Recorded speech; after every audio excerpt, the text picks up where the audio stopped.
Hey everyone, Sparks back with another Goddess Victory Nikke video, and it is sweater weather. That's not really what I'm talking about in this video, but I'm still hyped for it. Anyway, we just got our raid rewards from the 5th season, I believe it was, for solo raid. It was the blacksmith with the Nikke skin over it, and it was a tough raid. That boss hit really hard. I ended up getting in the top 3%. I think it was top 2.4% is what I ended up getting, and so I got the highest ranked frame and a fat stack of gems. And I want to talk about kind of what made me successful, what made other people successful, and if you guys didn't make it into that top tier, how you guys can go about approaching the next raid and probably get that top level reward for the next one. So I want to help you prepare and, just see how maybe you can think about these raids a little bit differently. So kind of the whole philosophy of this video is giving you the tools to think about raids rather than just giving you something to copy exactly and then try and do that just because somebody else did it. So there's a few things that you need to do when you are approaching a raid. The first thing is identify the key mechanics. So as an example, with this last raid with Blacksmith, the guns were extremely deadly, and so your goal was to take out those guns as soon as possible, or somehow be tanky enough that you could ignore the guns, although you still wanted to destroy them eventually to get the extra damage from destroying the parts. The next thing that you needed to think about is key abilities that you need to accomplish that. So look through the skills, what are the effects and abilities on those individual nikkes. So do you need something that will heal you more, or do you need something that will give you a limited time damage increase, or maybe a shield to negate a one big attack or something like that? So another good example here is that having a taunt ability on this last raid was super helpful. Otherwise, the boss is just going to repeatedly pound your highest attack character and you're going to lose all of your DPS. And the next thing you want to think about is then how you're going to actually make your squads. So how can you split up the units that you have to make teams that will actually function based on those key mechanics and key abilities you need to deal with those mechanics. And this might result in some unusual comps. So your next step is just to test and experiment. The same thing that worked in the last raid might not work in the next raid, and this thing that you're using to push campaign or pound people in arena might not necessarily work in the solo raid. You have to make 5 teams, and so you're going to have to get a little bit creative. Even if you do have all the units, you might have things that you won't expect. So real quick, before we take a look at my squads, some more things, please give me a sub if you want to see more Nikke videos and get more Nikke strategy. I'm an official content creator, and I definitely appreciate the support. Also offering channel memberships for those that want to support the channel even more directly. Anyway, so let's go ahead and go over my squads that I used. So I did all of this on mobile, okay? So a lot of people say you need to play on PC. It does make things easier in some cases, but that doesn't mean you can't get into that top tier without PC. Again, I did this purely on mobile, and then my other big handicap, which is actually more relevant because I don't think mobile is actually that big of a handicap, is that I did not have Blanc, okay? So I'm still chasing Blanc. I don't have her, and Blanc is a top tier unit that's good for anything, but particularly on this raid, remember one of the key mechanics is having someone that can either taunt or heal you fast enough so the guns don't annihilate you, and Blanc is extremely good for that. I'm confident I could have gotten another maybe 300 or 400 million if I had Blanc. But the point here is that I did it even without Blanc, made it into that top tier. Another kind of unique thing you'll see on my first team here is Power. A lot of people didn't have access to Power because maybe they didn't play back in the Chainsaw Man collab, but she was very strong. This team overall had a little bit low damage just because it was kind of my leftovers team, so the only person that was really contributing a ton of damage here was Power herself. But something that allowed these units to do the damage that they were able to do and keep Noir healthy enough to keep her buff up was using Sakura and Jackal and Diesel. So the shared damage effect with reducing damage really helped these units survive and went all the way to time. Even though I didn't have that much DPS, we survived through the whole fight. And Diesel being able to taunt and heal herself is going to take the damage from my other DPS units and then share it with Jackal while it's also being mitigated by Sakura. So that was like a little bit of secret bit of tech there for this particular raid. In my next squad here, Pairing Scarlet with 2B was really key for getting good results from this team. Of course, 2B's best friends are Volume and Mast, who actually pulled in the middle of the raid, which really helped me on this particular squad. And the reason why you want to pair Scarlet with her is because she can benefit from the crit type build, like with Volume, just like 2B can, but 2B is also going to draw a lot of fire, again, because Scarlet is kind of a glass cannon, and with 2B's HP buff, she's actually getting a higher attack than Scarlet, and so Scarlet isn't going to get wiped immediately. And then, of course, I have Noise on here. She was really helpful for healing and, again, getting some true taunts. So she was really helpful in that squad. In my third squad here, you can see this is by far my most powerful squad because A2 was just insane in this raid. Not only was she doing weak point damage, but she was also doing extra parts damage, and she could hit all 5 parts at the same time. She could also easily clear all the bombs, which was another key thing you needed to do in this raid. Rocket launchers were super helpful for that. And then I combined her with Modernia, who's a great person to pair with A2 in general.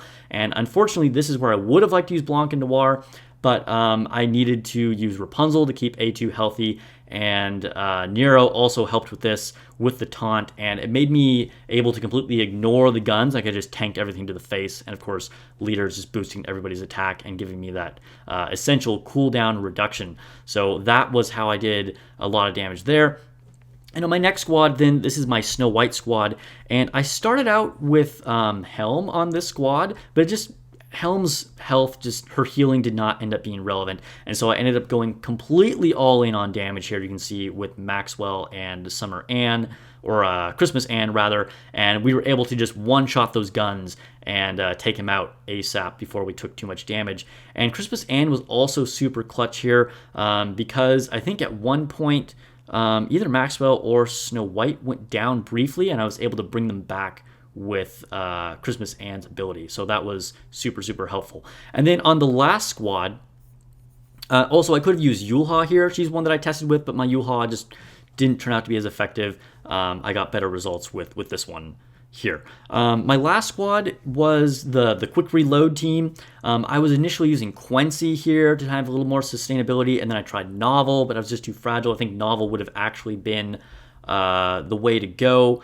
But my Novel just wasn't built enough. And so for me, I actually got better results with Nihilister. A lot of high-level players actually ended up using Nihilister, probably not on this team, but on like their 5th squad, because again, Nihilister with the Pierce and the fire damage ended up having surprisingly good damage. A lot of people underestimate Nihilister, but you'll see this in some other squads as well. And of course, the main carry here was Alice. My Alice isn't fully built, but she still did a lot of damage. And this was very much a glass cannon team because we have no sustainability here, but we got some pretty good results with a little bit of molding. Okay, so let's take a look at some other squads from some of my Union members as well as some channel members.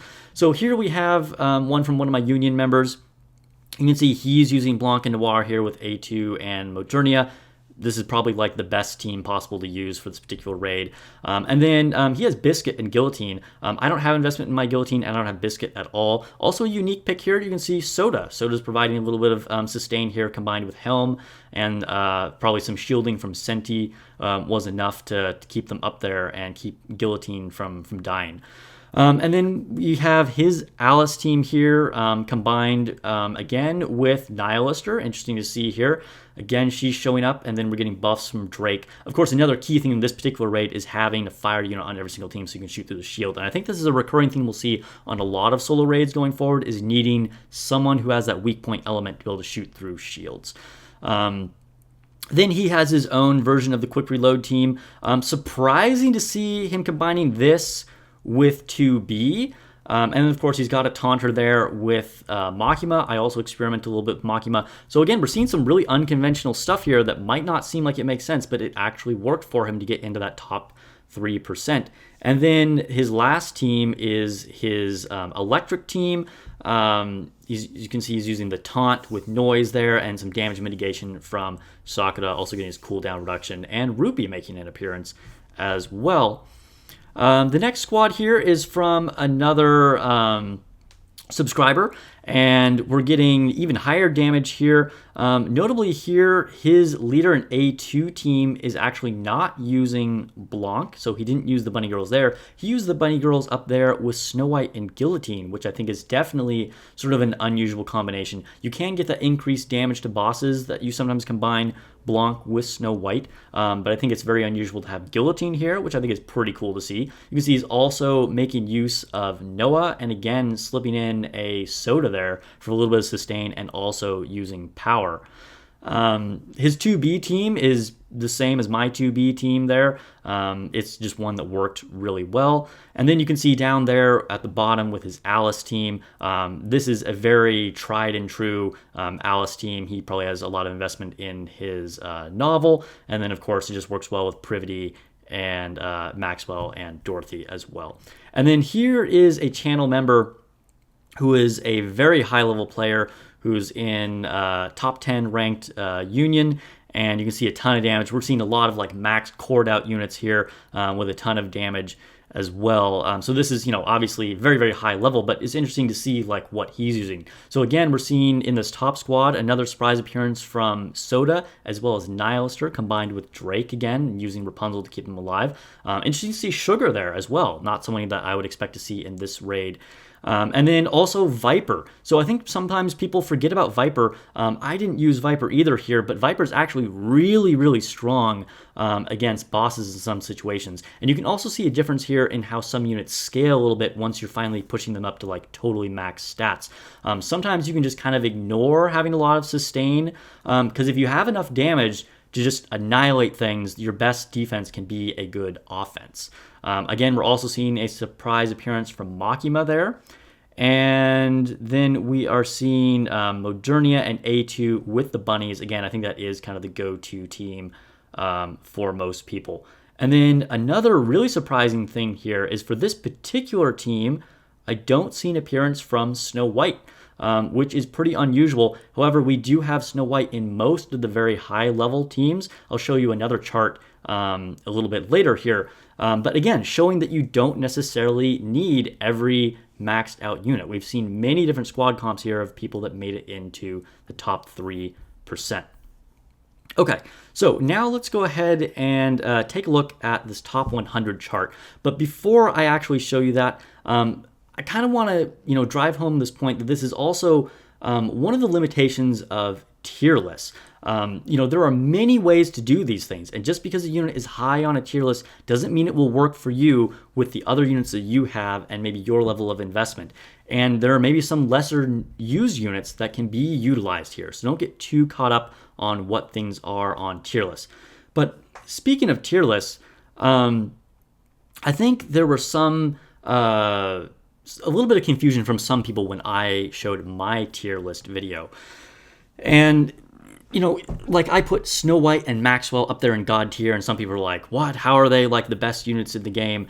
And I think it's because when I'm evaluating a unit, I'm looking at their maximum potential, and it doesn't necessarily always match the average person's experience. So just keep that in mind as well. So here we have a chart that is a collection of 100 players that did over 6 billion damage. So this is basically the top 100. I'm not sure if this is actually the top 100. I didn't make this chart, and I will ooh, my lamp just went out. I will link to the original Reddit thread so you can see the OP if you're interested in that. But pretty cool. Thank you to them for collating this data here. And we can see how many people of those 100 6 billion plus damage players used these different units. So we can see 100% of people used Dorothy, Leader, Miranda, and Volume for Burst 1. And then on Burst 2, all of them used Blanc, Dola, and Novel.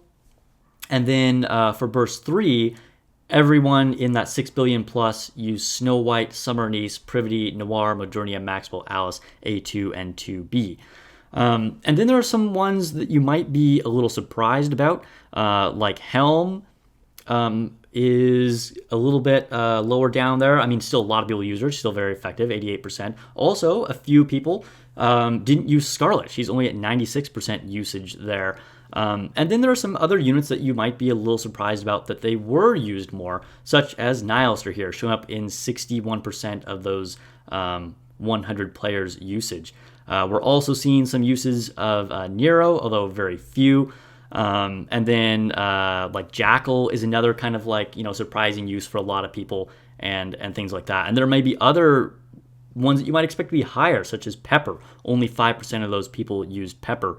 And then no one here is using Noah or Guilty, and I think a lot of people think of Guilty as being like one of the top tier like burst 2 damage deals, especially against bosses. So also Power peeking down there. Apparently 2 people were using Power. I'm telling you, Power was better, but she's not necessarily going to be better for everyone. It just depends on what you're working with.